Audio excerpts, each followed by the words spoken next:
avoid walking under a ladder? Would you open an umbrella indoors? Would you consider it bad luck to break a mirror? Hi, I'm Jude, and welcome to my series, Unpacking the New Age. Today we will be talking about superstition. First, let's find out what superstition is. Superstition is the belief or practice resulting from ignorance, fear of the unknown, trust in magic or chance, or a false conception or causation. Some superstitions, such as believing it's bad luck to walk under a ladder, originated in ancient times. A ladder leaning against the wall forms a triangle. And 5,000 years ago, ancient Egyptians regarded this shape as sacred. To them, triangles represented the trinity of the gods, and to pass through a triangle was to desecrate them. How about a broken mirror giving you 7 years of bad luck? In ancient Greece, it was common for people to consult mirror seekers who told their fortunes by analyzing the reflections. In the 1st century AD, Romans believed that people's health changed in 7-year cycles.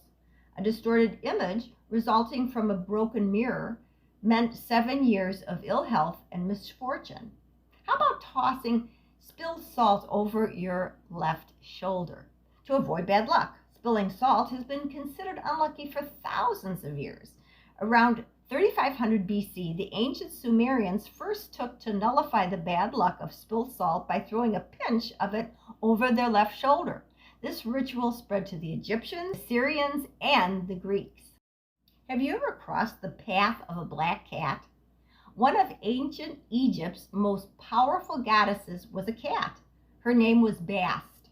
Her festivals were attended by people from all over the country. Egyptians indulged their cats. They decorated them with jewelry. When the cats died, Egyptians mummified them like humans. Norse mythology made much of the cat and identified it with a woman. Freya was a goddess with a chariot which was drawn by 2 cats.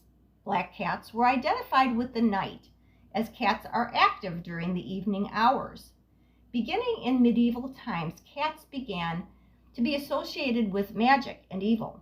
For years, Europeans would not let a child sleep with a cat in the crib. Superstition said that at night the cat would suck the breath out of the baby. What about the superstitious fear of numbers? There is a fear of the number 13. The number 13 is considered to be unlucky because it is the number of people who sat at the Last Supper on the night Judas betrayed Jesus.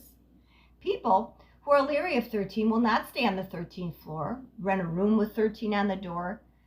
There are some buildings, including hotels, that don't even have a 13th floor. According to the Smithsonian Magazine, fear of the number 13 cost America $1 billion a year in absenteeism, train and plane cancellations, and reduced commerce on the 13th of the month. In April of 1970, an Apollo spacecraft was aborted because something went wrong with the equipment. Some said the mission was cursed with a run of 13s. It was the 13th mission launched from pad 39, 13 times 3 at 1:13 p.m., 3:13 military time on April the 13th. Friday has had a bad reputation because it was the day Jesus was crucified. Have you ever had a good luck charm? How about a lucky rabbit's foot? The rabbit, as a good luck omen, goes back to ancient times. People notice that rabbits produce more rabbits with rapid frequency. Owning a rabbit, seeing a rabbit, or carrying around part of a rabbit was believed to cause your money, business, or family to increase. How about the lucky horseshoe? In ancient times, the horseshoe was considered magical. Leather booties had been used on racehorses, but the Romans later began using iron horseshoes. Iron is supposedly a metal the devil and his witches do not like. Because of this, iron horseshoes have the reputation of being able to repel evil. Horseshoes are traditionally put over doors as witch repellents. They're also nailed over barn doors, roof beams, and stable doors, and on children's cradles. Pennsylvania Dutch hang their horseshoes heel down so that their luck will be spilled into the house. Other people hang horseshoes heel up so luck will never spill out. Have you ever found a four-leaf clover? Finding a four-leaf clover in a field is very rare, and it's because of this it makes them seem lucky. Girls used to put four-leaf clovers in each corner of their bed sheets to help them dream about their future husbands. Now let's talk about superstitions in wedding customs. Why are so many weddings in June? Ancient Rome is the origin of many wedding customs. The ancient Romans married in the month of June because that month was dedicated to Juno, their queen of heaven. Marrying in June became a custom that is continued to this present day. Today, the tradition of cutting the wedding cake actually came from ancient cultures, where sharing food was a symbol that the newlyweds would share their lives and their goods. The newly married couple holds a cake knife together to show that they will work together in their marriage. Did you know that the tradition of having a best man and maid of honor started in medieval Europe because people believed the devil hated happiness and wanted to hurt the happy new couple? So if two similarly dressed happy couples were close to one another at the ceremony, the devil would become confused and leave. Even though the superstition is no longer believed, weddings still include the best man and maid of honor to stand in with the new couple. I know I used to be guilty of the next superstition of knocking on wood. Trees were thought to contain spirits or god druids, and it was believed that oak was holy. Also, that it was linked with sacred protection. People began to touch wood when they hoped for a positive outcome. Most people would touch anything made of wood, a table, chair, or door. Some U.S. Air Force crews whose lives depend on their machinery staying in the air insist on touching or knocking trees before taking off on missions. Do you say God bless you when someone sneezes? Sneezing has been considered a dangerous activity for centuries. During a sneeze, the mouth is open, and some people believed it was an invitation for evil spirits to enter. If the sneeze is really hard, someone could sneeze his or her soul across the room. Now let's talk about some sports superstitions. Some baseball players believe that there are a certain number of hits in each bat. When the hits are used up, the bat is no good. Some coaches must kick the first base plate before entering the box at the start of each game. Some players believe that it's bad luck to sign autographs or have pictures taken before a game. Some boxers do not like to see a $10 bill or a hat on a couch or bed before a match. Tennis pro Martina Navratilova wore the same pair of diamond earrings during each tournament and wore turquoise on the last day of the tournament.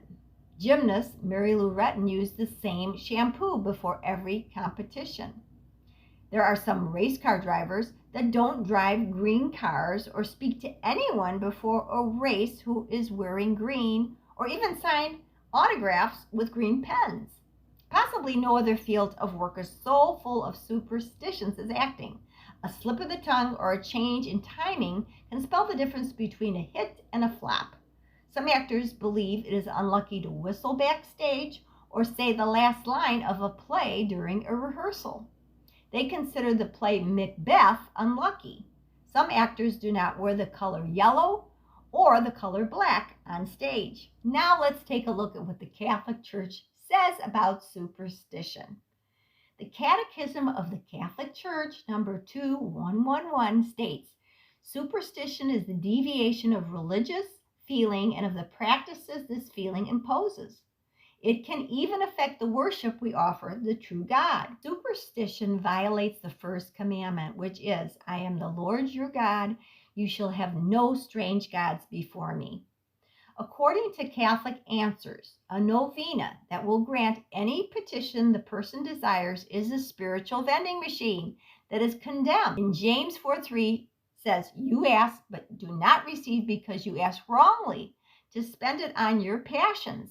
Belief that the act of saying a prayer or leaving 9 copies of it in the church vestibule will guarantee a certain outcome defeats the entire purpose of prayer.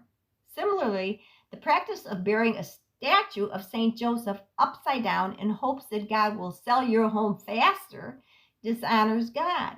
These superstitions put us in the position of trying to manipulate God to do our will instead of honestly praying to God and being willing to submit to His will, even if that involves God not granting our petitions. So, my friends, let's remember to look to God with faith and trust and persevere with confidence and keep our gaze fixed on Jesus and His Sacred Heart, which shows us compassion and mercy. He loves us very much and will never abandon us. Thanks for watching this episode of Unpacking the New Age. Remember to like, share this video, and subscribe if you're new to my channel. Until next time, peace, love, and God bless.